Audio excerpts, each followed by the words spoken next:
You are listening to the Vibrant Life Podcast, episode 67, The Importance of Rest. The Vibrant Life.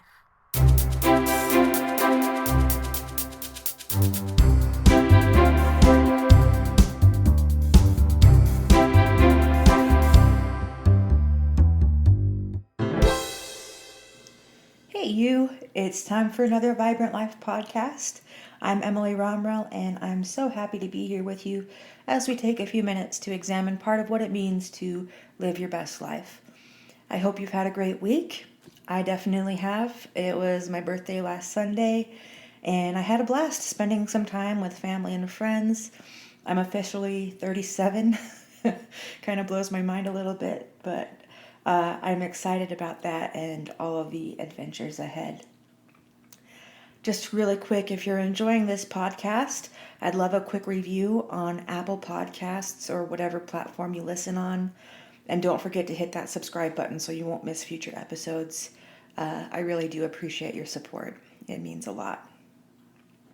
This week, we're talking about the importance of rest, which is great because I just woke up from a nap before preparing this episode. So I'm feeling rested, but truly, rest is something that the modern world seems to have left in the dust as we rush to live our lives.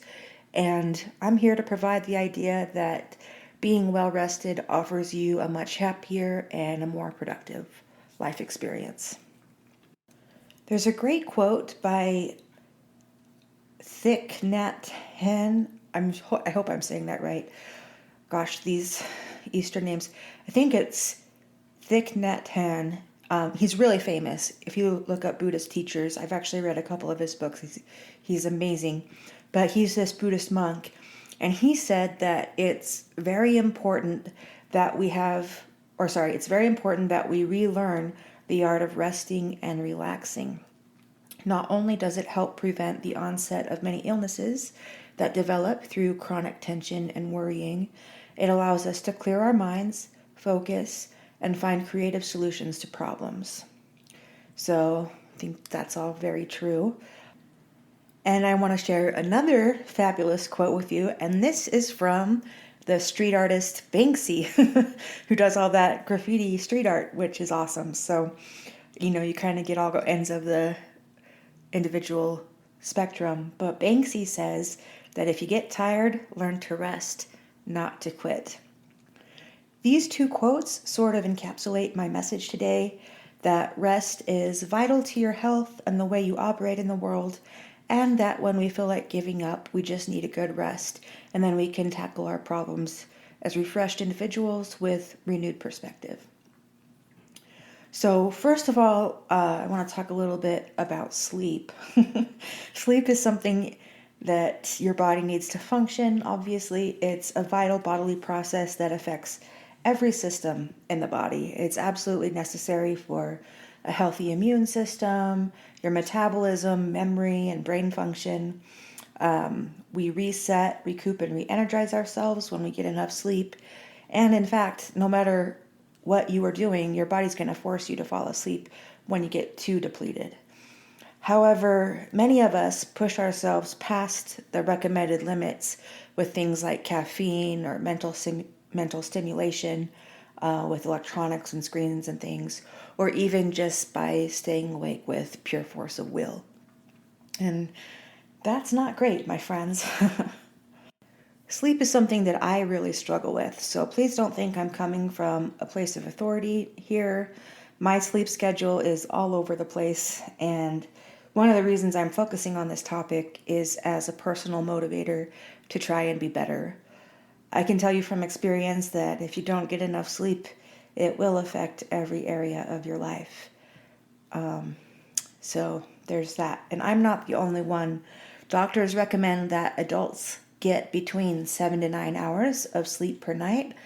However, the CDC, or the Center for Disease Control, reports that over 1/3 of Americans are not getting enough sleep on a regular basis. Sleeping less than 7 hours per day is associated with an increased risk of developing chronic conditions like obesity, diabetes, high blood pressure, heart disease, stroke, and frequent mental distress. And obviously, there are a lot of factors that go into this, and we all have different situations. But maybe we can focus this time a little bit on being more proactive and setting ourselves up for success where it comes to sleep. So, here are some pointers for getting enough sleep. First one, maintain a regular sleep routine, even on weekends. Try to go to bed at the same time. And, even as little kids, give them a bath, brush their teeth. You can do the same thing as an adult. Have your routine down so that your body kind of knows it's getting ready for sleep. The next one, stay away from caffeine in the afternoon and evening. If you have too much chemically going on in your body towards the evening, it's going to be really difficult to sleep. Along with that, exercise is crucial, but avoid working out in the evening if possible, because that's going to get your endorphins going and make it harder to sleep. Avoid screen time at least 1 hour before bed. I would even stretch it to 2 hours before bed if possible, because that really stimulates your mind. Try calming activities before bedtime, like reading or taking a relaxing bath. That could be part of that routine we talked about. I love herbal teas. Can't go wrong with a little cup of chamomile tea, right? And at night, set your thermostat to a temperature between 60 and 70 degrees. So I guess if it's slightly colder, you're supposed to sleep a little bit better. I don't know about that. That's what it says. And then maybe even try a few deep breathing exercises. Just get the air going, and breathing deeply might help you as well. So hopefully those tips can help us all in our efforts to sleep better. It can also be helpful to take naps during the day. It's not just for little kids, folks. I'm all about that midday siesta. According to studies, there's no reason to feel sluggish about sleeping during the day. A quick nap in the middle of the day can help with memory, job performance, mood, alertness, and stress reduction. So I'm all for it. And, a lot of people really love power naps. Typically, a 20 to 30 minute power nap is excellent. It lasts long enough for you to gain the advantages of sleep without waking up feeling groggy. So just channel your dad taking those classic naps on the couch. Sleep is important, peeps. So let's all do our best to get what we need so we can give our best selves to the world. Now let's switch gears a little bit and talk about rest. And rest can be challenging to define because it can mean different things to different people. Rest could be any action taken to improve one's physical or mental health. So it might be active, like taking a stroll outside, getting some exercise, or passive, like spending 10 minutes sitting still and breathing deeply. Regular habits of rest also aid in recovery and recharge your batteries after exerting yourself physically and or mentally. So I think we all realize that rest is important, but do we actually make time for it during the day is the question. And I can think of 7 areas of rest, but there might be even more than this. But generally in the different kind of life categories, there's these different types. So there's physical rest, which is kind of what we talked about with sleep. So it's associated with sleeping or at least relaxing the physical body. Mental rest is something that enables your mind to slow down and take a break. Sensory, which relieves the overload brought on by electronics or loud noises. If you're too stimulated, you need to take a little break. Creative rest is about refueling your imaginative side by connecting with things or places that inspire you. And so that might be different from taking what you might consider a break, but it's actually making time for those creative pursuits that really get you going. And emotional rest enables the expression of feelings without needing to control them, right? So just kind of letting ourselves feel the emotions we need to feel. Social rest, which gets you away from settings that drain or tire you.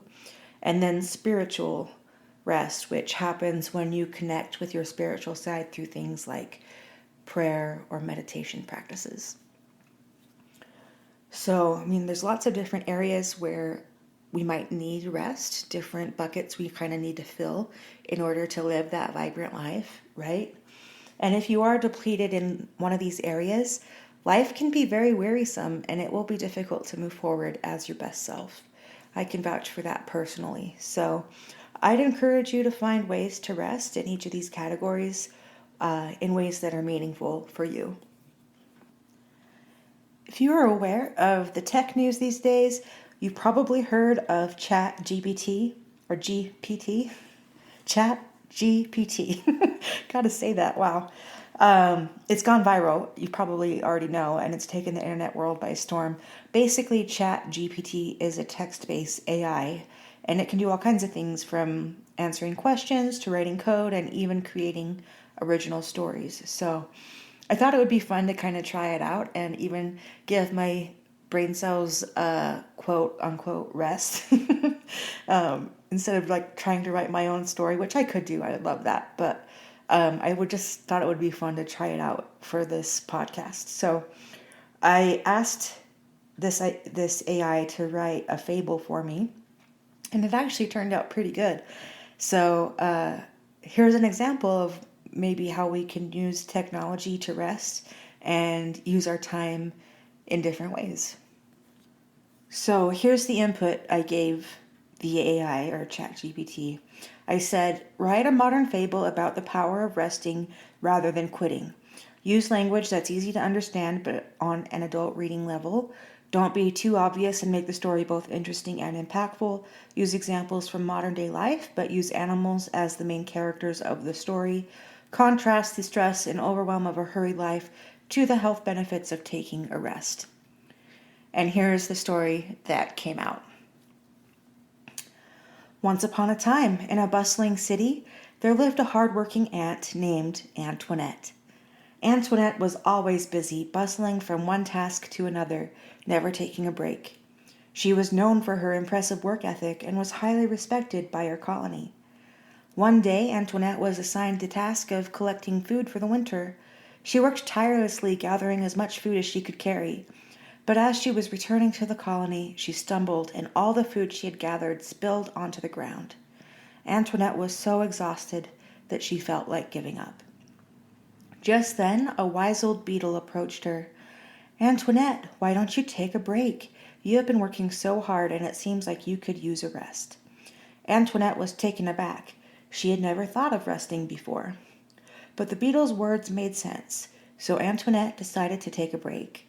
She sat down under a tree and closed her eyes, breathing deeply and letting all her worries and exhaustion melt away. When she opened her eyes again, she felt refreshed and invigorated. With renewed energy, Antoinette gathered the spilled food and continued her journey back to the colony. When she arrived, she found that the other ants had been working just as hard as she had, but they were all exhausted and on the verge of quitting. Antoinette shared her story with her fellow ants and encouraged them to take a break. And so they all sat down under a tree, closed their eyes, and took a deep breath. When they opened their eyes again, they were amazed at how much more energized they felt. With their renewed energy, the ants were able to collect twice as much food as they had before. The colony was well fed and happy all through the winter, and Antoinette became known as the ant who taught her colony the power of resting rather than quitting. From that day on, Antoinette made sure to take a break whenever she felt overwhelmed, and she encouraged her colony to do the same. The colony thrived, and Antoinette's wisdom was passed down from generation to generation. And so the moral of the story is, taking a break can be just what we need to recharge and come back stronger. Taking a rest is not quitting. It's a powerful way to recharge, refresh, and restore one's mind, body, and soul. Just like Antoinette, we all need to take a break from the hustle and bustle of modern day life and embrace the power of resting. Isn't that cool? The story, it makes you wonder how smart these AI machines are getting. It's definitely not like a conscious thing, but just taking trends and things and ways that humanity has put information together that a computer could come up with that. I find fascinating. It's great. And just to end things today, guys, Because I'm feeling pretty literary at the moment, I did want to also share a popular poem by the famous Edgar A. Guest called Don't Quit. And I'll read that to you. When things go wrong, as they sometimes will, when the road you're trudging seems all uphill, when the funds are low and debts are high, and when you want to smile but have to sigh, when care is pressing you down a bit, rest if you must, but don't you quit.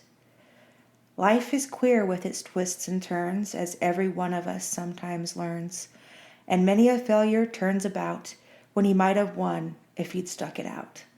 Don't give up through the pace, though the pace seems slow, you might succeed with another blow.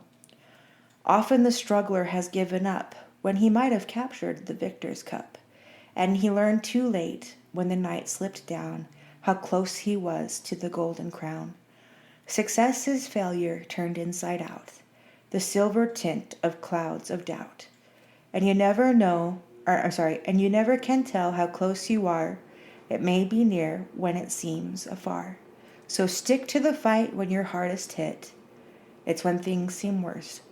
It's when things seem worst that you mustn't quit.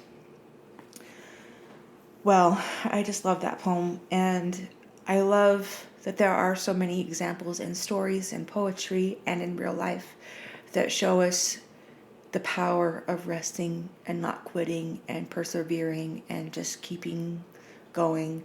I think that is one of the biggest lessons of life. So here's the challenge this week, my friends. Try to fit a little more rest into your wonderful yet busy life. If you're like me and need to get your sleep schedule under control, you could focus on that. Or you could simply try to fit in more rest in those different areas we discussed earlier. I know you'll be happier, healthier, and even more productive if you do. Take care and live the vibrant life.